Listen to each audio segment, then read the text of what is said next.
Hari Om. Good morning, children. Wish you all the best. God bless you. We are sailing through the third unit. Yesterday we had seen the lesson on in celebration of being alive, and the two boys have taught us a lesson that being alive is very important, and thereafter the experience which refines us and ennobles us. Okay, that is a God's will according to the author's father. And now we are just going to do with All the World's a Stage. It's actually a poem by William Shakespeare. It is an extract from As You Like It, a romantic comedy piece of William Shakespeare. As the title suggests, stage is an elevated platform for the actors to perform their role, and similarly he brings in the parallelism between the stage and the life here. And the life is a big stage, and it is merely enacted by the men and the women, created by the ultimate creator, the Lord Almighty. And here we have our own role to play, and he says that every individual has 7 stages, 7 roles to be played here. So the world is a stage, and all the men and women are actor and actresses.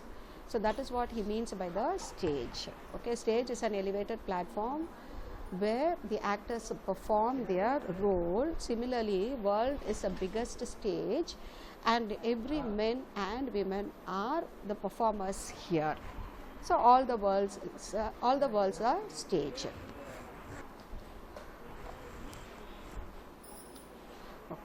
As I already told you, it is being written by William Shakespeare, an English poet, playwright and actor. He is widely regarded as the greatest writer in the English language and the world's greatest dramatist. He began his successful career in London as an actor, writer and a part owner of a playing company called the Lord Chamberlain's Men, later known as King's Men. The stories of his plays have held the fascination of grown-ups and children alike, generation after generation. He is often called England's national poet and the Bard of Avon.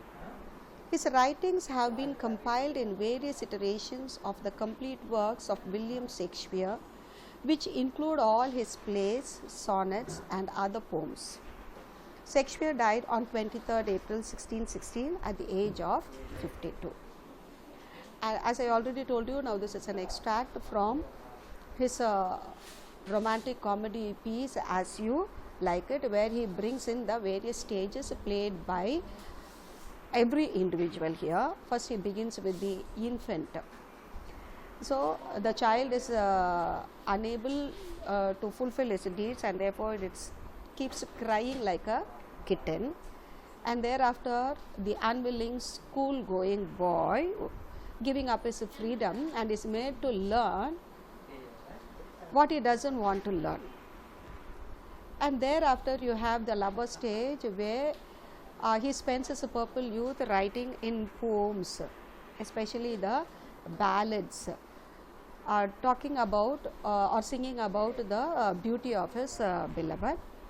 And some people have a mind to serve the nation, and thereafter they take the role of the soldier.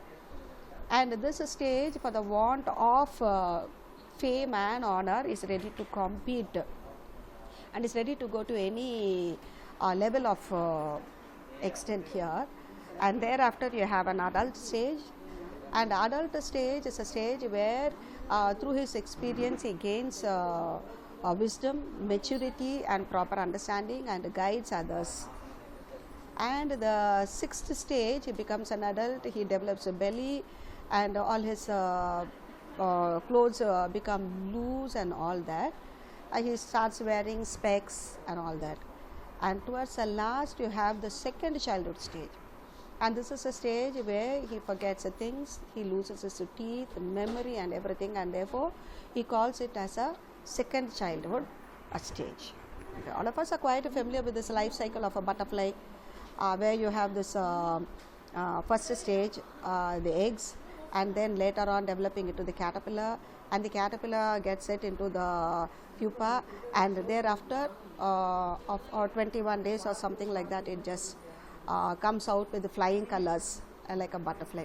I think that is how the phrase has come into existence, coming out with the flying colors. And you will have to know the patience by the caterpillar staying within the pupa for a number of days and undergoing a big process to come out in the form of a butterfly there. And similarly, the man here will have to undergo a lot of struggles and difficulties here patiently, so that he will come out with his success. That is what the poet means here. Now let us go through the poem and understand line by line. Okay. All the world's a stage, and all the men and women merely players. So I have given you the gist of the poem. I think it will be very easy for you to go along with me. So all the world's a stage, the entire world is a stage, and you know it is being created by the ultimate creator, the sole director, and we are all puppets in his hands there, and everyone plays 7 roles here, and every men and women merely players here. They have their exits and their entrances. A performer who needs to perform just climbs on the stage there, and he has an entry there, and he performs, and then the play gets over, and then he just exits.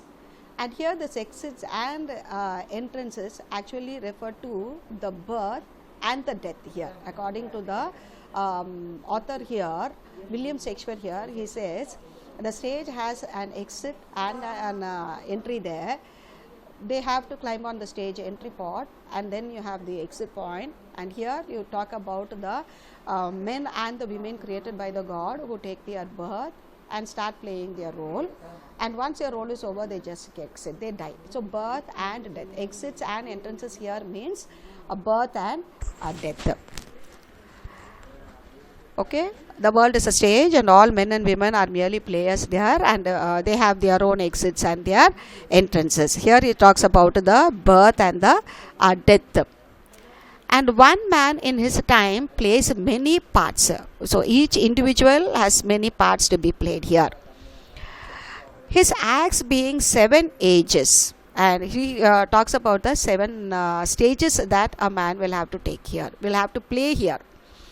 At first, the infant, mewling and puking in the nurse's arms. You are talking about the infant, the child, newborn child here, which keeps mewling and puking. Mewling in the sense of just crying in a feeble voice, like a kitten, and puking, vomiting. So it is unable to fulfill its needs, and therefore dependent on the mother or the nurse there, and that is the first stage being played by every individual. Then the whining schoolboy, with his sachet and shining morning face, creeping like snail, unwilling to school. So I have just read the 3 lines together there, which talks about the second role to be played, and that is actually the schoolboy role. And the schoolboy whining, he just keeps grumbling there. He doesn't want to go to school. He is unwilling to go to school, with his sling bag on his shoulder, sachet, and shining morning face. And she, since very innocent and all that, his face shines like that, and is made to learn what he doesn't want to do. That is why it is given as unwilling. Creeping like a snail. Unwilling here, like creeping like a snail, very slow in his activity, unwillingly to go to school. Now this is the second role played here. The first one is an infant, mewling and puking in the nurse's arms, and then you have this schoolboy, unwilling to go to school. And then the lover, sighing like furnace, with the woeful ballad made to his mistress' eyebrow. The third stage is a lover's stage, and here he spends his time in singing ballads, admiring the beauty of his beloved here, and is not that hopeful that his love would succeed here. And he gets angry easily, sighing like furnace. You know, furnace is a big boiling pot here, and he burns like that. He gets angry very quickly because he's not hopeful of his love there that it would succeed. So he is wasting his purple youth in writing and composing the poem of his beloved lover here. So that is the third role being played. The lover sighing like a furnace with the woeful ballad made to his mistress' eyebrow.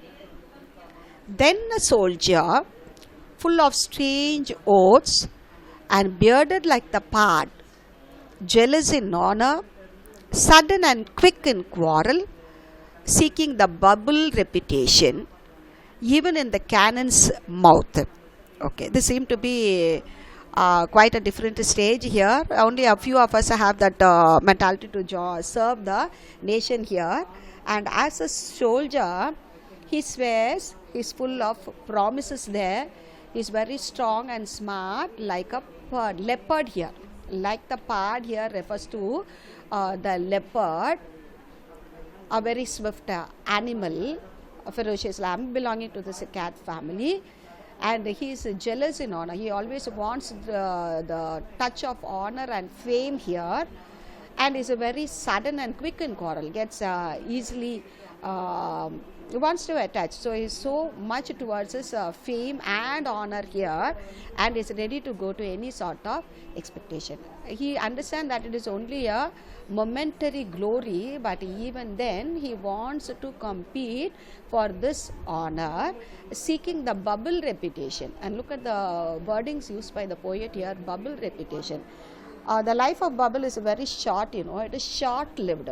And similarly here, even though he has plenty of promises, and even though he is smart, and for the want of honor, and even though it is a momentary glory, he is ready to serve. That is what is given. The bubble reputation is actually a short-lived state here, and he even goes to that extent. Even he ready to go to stand in the cannon here, abdinaka gun. Okay, he is ready to serve the nation and is ready to compete with the other competitors for the want of fame and honor. Not all of us bear this quality, but there are a few who would like to play the role of a soldier. And then the justice. This is the fifth stage that we talk about here. Is fair in his judgment, and he is quite matured enough, knowledgeable, that he even advises the other people here. And then the justice, in fair round belly, he develops a tummy here, it seems. He's fond of eating chicken and all that, and he has developed a belly with good cap and lined, wearing this apron here, the good cooks used to wear, and he's fond of that time. With eyes severe and beard of formal cut, full of wise, sauce and modern instances. And here he says he is quite understanding, he is wise enough, and is matured enough to take any sort of problem, to solve any sort of problem here. And so he plays his part, and that is the fifth role that an individual takes up here. He is quite matured enough and is wise enough to solve any sort of problem. The sixth age shifts into the lean and slippered pantaloon with spectacles on nose and pouch on side. And here lean and slippered pantaloon. So he just goes for the previous clothes and costumes that he had earlier, and now on wearing it seems to be loose to him, and that is what you mean by slippered, loose pantaloons, clothes here, with spectacles on nose and a pouch on one side. His youthful horse, well saved, a world too wide for his shrunk shank, and his big I'll stop here. Shrunk shank apnaka is just reduced, is just gone down by weight here, and hose here refers to the tight pants here that people used to use during Shakespeare's period. He's talking about the tight pants here, and the costumes that he had fetched once upon a time has become loose. Okay, to well said, a world too wide for a shrunk shank. Now he has just gone down, he's reduced and he has gone down, so those pants are not tied to him there. And in those days they used to wear only tight pants, and those have gone loose now, slippered pantaloon for a shrunk shank. Okay, he has gone down by weight, he has become thin, he has grown thin, and therefore all the clothes have gone loose, it seems. It is a period where people used to wear tight, as you wear this pencil pants and all that. He's talking about a narrowness of the pants here. And his big manly voice turning away again towards childish treble, pipes and whistles in his sound. And even he loses his voice here, manly voice turning towards a childish treble. So he develops a very feeble voice here. So he had developed a manly voice, and in the due course of time, as he grows old, he loses even his manly voice, that becomes childlike, and it's just like a whistling, it seems. And last scene of all, that ends the strange eventful history, and that is the last segment, the closing of his chapter here, is second childishness and mere oblivion. He is really dependent on others there. So we had seen the infant stage, as the child was dependent, it was not able to fulfill its needs, it was dependent on the nurse or the mother mewling and puking, and this is a similar stage here. This is the last stage, the seventh stage, and this second childishness and mere oblivion, and here sans teeth, here without, is found without teeth, without eyes, without taste, and without everything there. So this is compared to the childhood stage. This is the second childhood stage, and the first and the last stage are dependent stage of a man there. So how nice, no? Very nice to know the roles played by every individual here. So he begins the poem like this. He's talking about the sole director, Lord Almighty, who had placed this world as a very great platform for every men and women to enact their role here. They have their own exits and entrance, and between this exit and entrance only, we will have to achieve. So this is the achieving period between the exit and the entrance there. And he says that every individual has at least 7 roles to be played here. As I already told you, we have seen there in the warm-up section, I think you are given with the life cycle of a butterfly. There we had seen the caterpillar turning into a butterfly. As I already told you, that is flying, coming out with the flying colors here. And similarly, between this exit and the entrance, every individual will have to prove.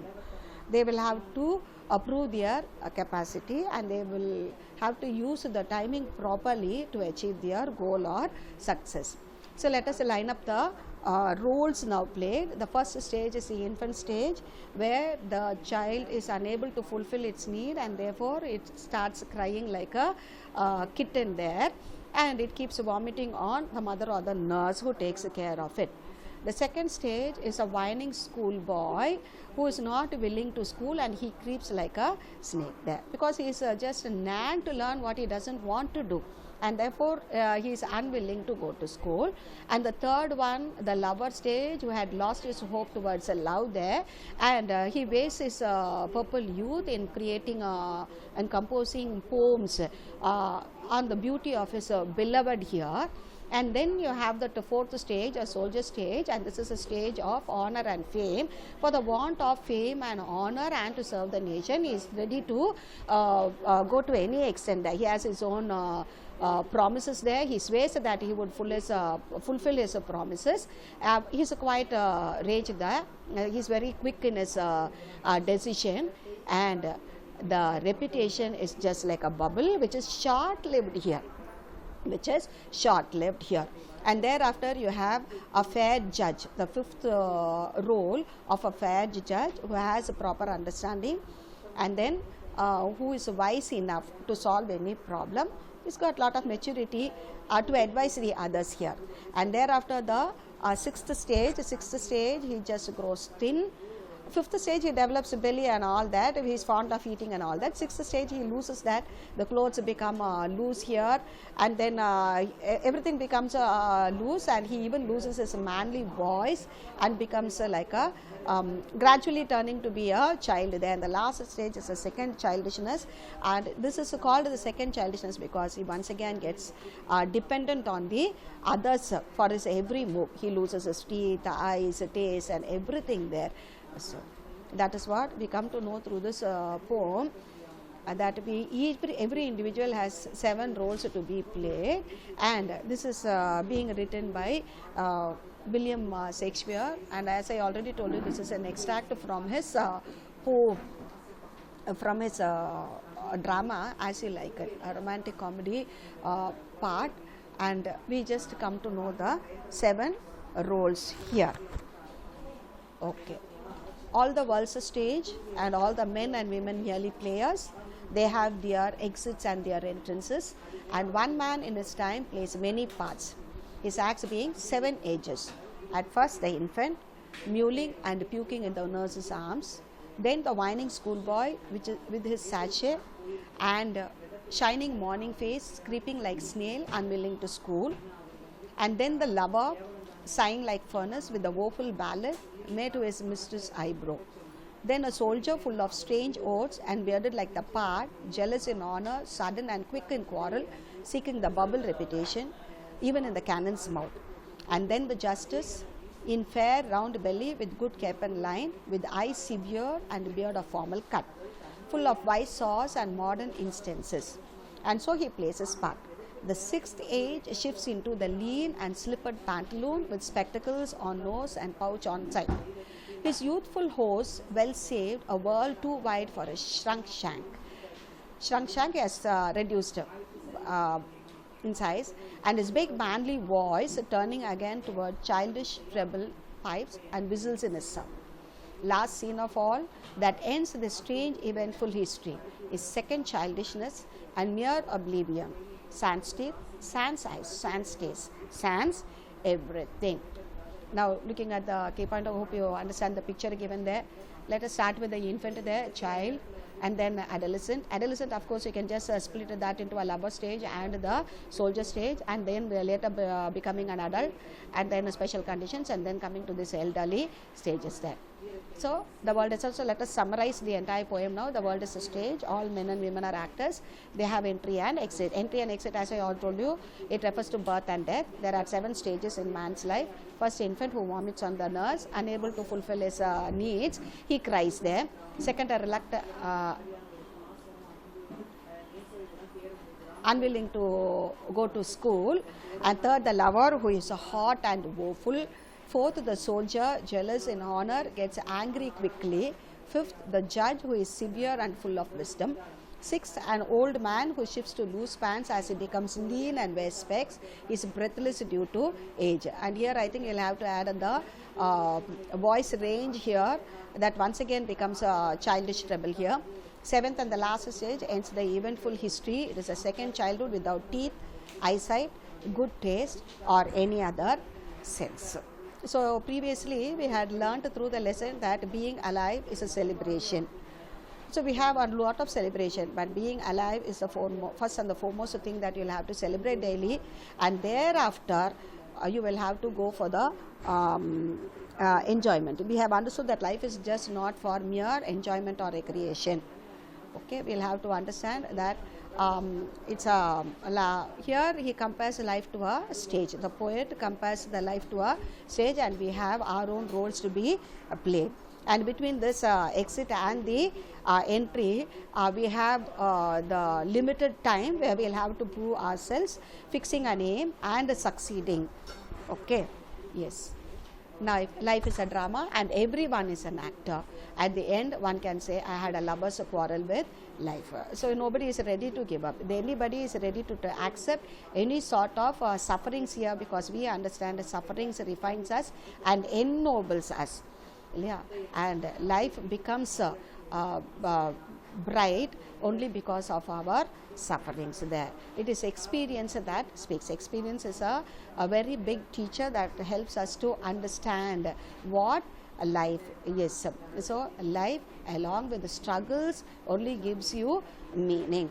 The author Christian Barnard had learnt a lesson through the two boys there.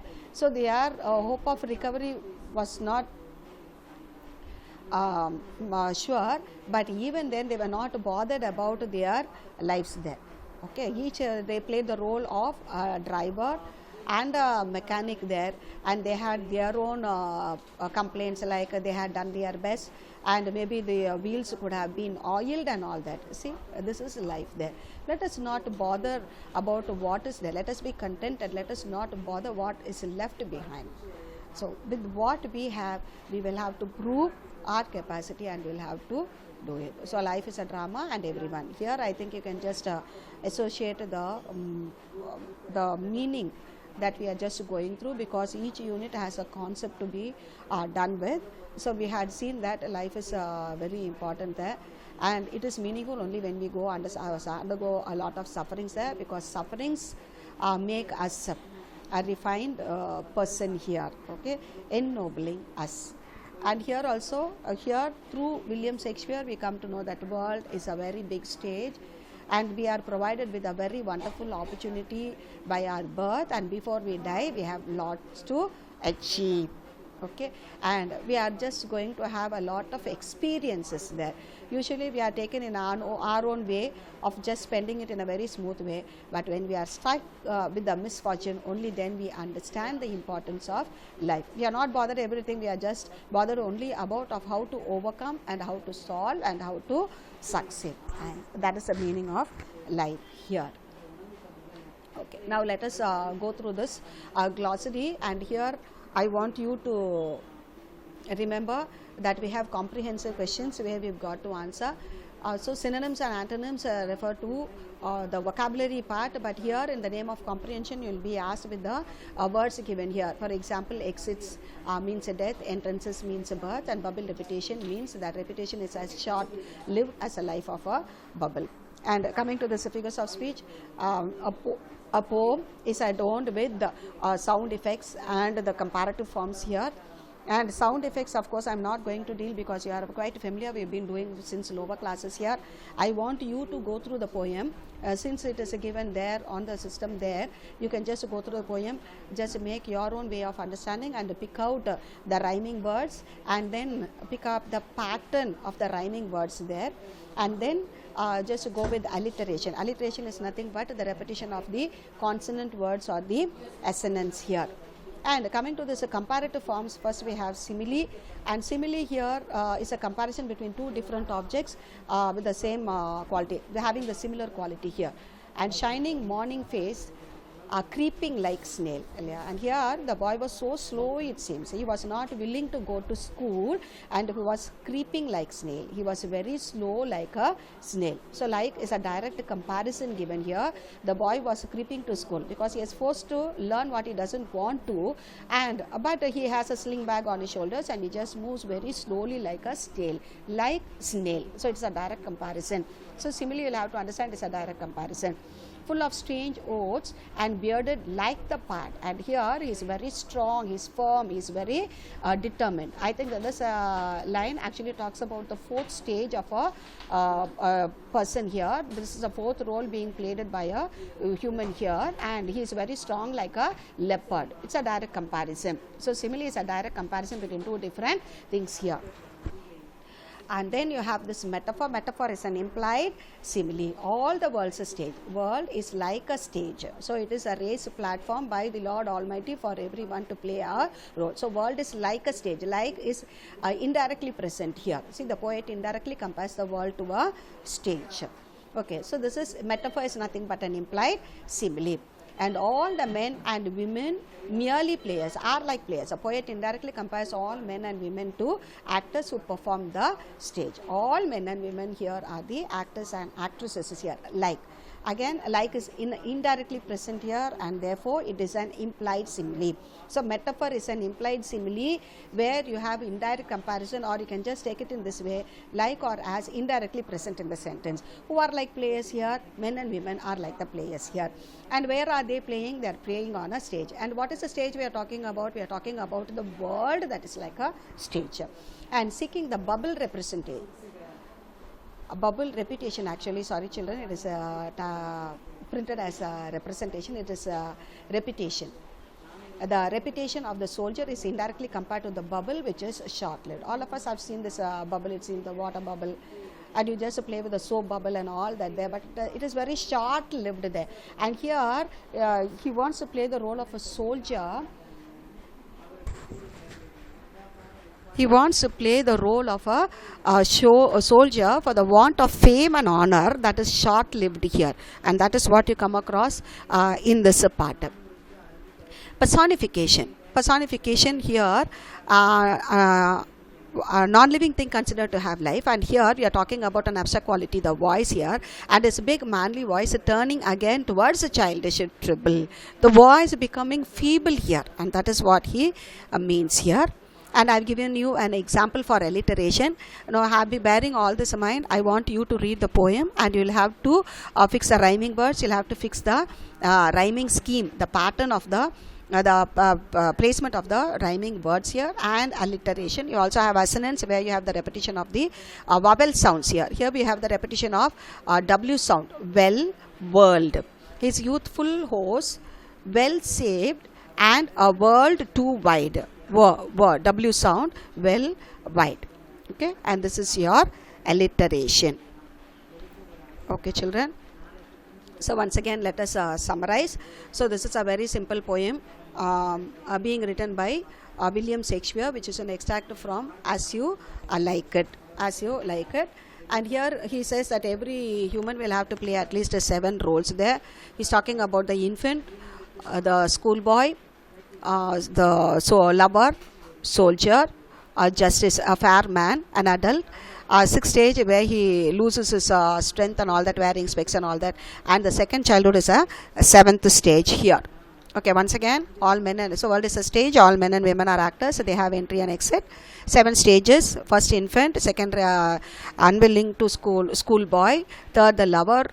4th, the soldier. 5th, the judge. 6th, an old man. 7th, the last stage. Okay, well, he's dependent, like the first stage. He's dependent on the others for everything there. He's unable to fulfill his needs, therefore depending on the others. So the first stage is also a dependent stage, and the last stage is also a dependent stage. And thereafter, it is a drama, and everyone is an actor, and you can feel proud that you had a lover's quarrel with life there. Though you had a number of quarrel, you were able to move and succeed to reach a point there. Then in the name of comprehensive questions, I have given you glossary, exits, sentences, and bubble repetition. And of course, I have given you only a few words here. Once you get your text, I think we will just go through all this. And then figures of speech we are doing with the simile, the direct comparison. He was creeping like a snail, and he was very strong like a leopard. And then metaphor and implied simile, the world is like a stage there, and all men and women are like players on the stage there. And he seeks fame and honor like that of a bubble which is short-lived. And the personification, he loses his voice gradually towards his last stage here. Personification, non-living thing considered to have life, a human quality here. And you have the repetition of the consonant sounds. That is your alliteration. Hope you have understood, children. Okay. Tomorrow I think we'll just meet with the non-detail, and that is going to be of the same concept. So first, celebrate celebration of being alive. So celebrate that you are alive there, and thereafter the stages that you'll have to undergo. See that every stage is played properly, and between the exit and the entry we have lots to do to prove ourselves to achieve our goals there. Okay, I think I'll wind up the session here. Take care. God bless you. All the best. Thank you, children.